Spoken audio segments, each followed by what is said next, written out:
कृष्णनाथ जी महाराज की जय। गुरु गोरखनाथ जी महाराज की जय। सती माता कलदेव की जय। तारल दे सती माता की जय। हंसो जी पालो जी देवर जी महाराज की जय। देव श्री दशनाथ जी महाराज की अवतार भूमि डाबला पर पधारे कतरियासर धाम के मुख्य महंत बिरबलनाथ जी और उनके साथ सभी पधारे गाय भी आपका इस अवतार भूमि पर हार्दिक स्वागत और अभिनंदन है। इस अवतार भूमि पर दूर दराज से जितने भी श्रद्धालु भक्तजन पधारे हैं, मेरा आपसे हाथ जोड़कर निवेदन रहेगा कि आज आप जो महाप्रसादी आयोजित हुई है भाई रामनारायण जी ठेकेदार की तरफ से, तो कोई भी भाई जहां तक मेरी आवाज पहुंच रही है आप जाके भोजनशाला में प्रथम है तो प्रसादी ग्रहण करें। इस अवतार भूमि पर ये 26वां जागरण है। 1997 से इस अवतार भूमि पर इस धार्मिक संध्या का आयोजन निरंतर होता रहा है और देव श्री दशनाथ जी महाराज में आस्था रखने वाले उनके वंशज उनके अनुयायी द्वारा यहाँ निरंतर महाप्रसादी का आयोजन आसपास से पधारने वाले श्रद्धालुओं के लिए किया जाता रहा है। यहाँ बताया गया है कि प्रथम प्रसादी व्यक्तिगत न होकर ग्राम विशेष की ओर से थी, जो ग्राम बिकमसरा की ओर से थी। दूसरी प्रसादी जिसके लाभार्थी हमारे बीच हैं ग्राम जोगलिया के पूर्णनाथ जी साईं, उन्होंने दूसरी प्रसादी यहाँ दी थी। तो मेरा एक बार यहाँ जितने भी श्रद्धालु उपस्थित हैं एक बार तालियों के साथ इनका हार्दिक अभिनंदन ज्ञापित करें। इस अवतार भूमि पर ये 26वां जागरण है।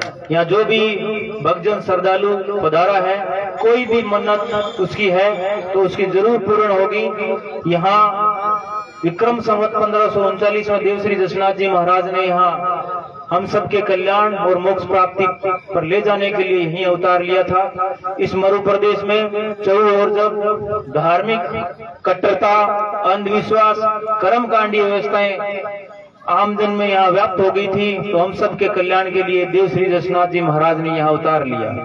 उनके द्वारा चलाए गए 36 नियम, उनकी संस्कृति, उनके उपदेश आज भी हमारे लिए इस सनातन संस्कृति में बने रहने के लिए मार्गदर्शन कर रहे हैं।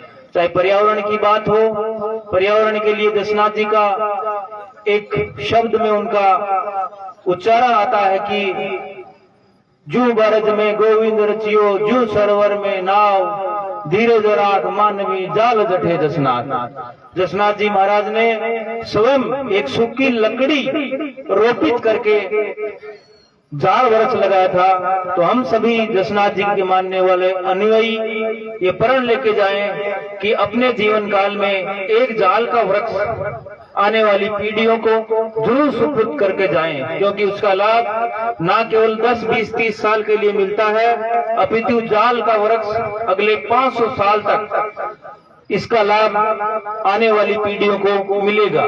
क्योंकि बीकानेर रियासत में जहां भी सरकारी महकमा, विभाग या जहां भी सरकारी ऑफिस चलता है, तो आप एक बात गौर से देखना कि वहां जाल का वृक्ष है। चाहे आप जिला कार्यालय बीकानेर चले जाएं, चाहे किसी तहसील परिसर में चले जाएं, जहां कहीं भी आपको न्याय मिलता है उस कचहरी चले जाइए, आपको एक जाल का वृक्ष जरूर मिलेगा। तो आप हमेशा अपने जीवन में एक प्रण जरूर ले ले कि आप एक जाल का वृक्ष लगाएंगे।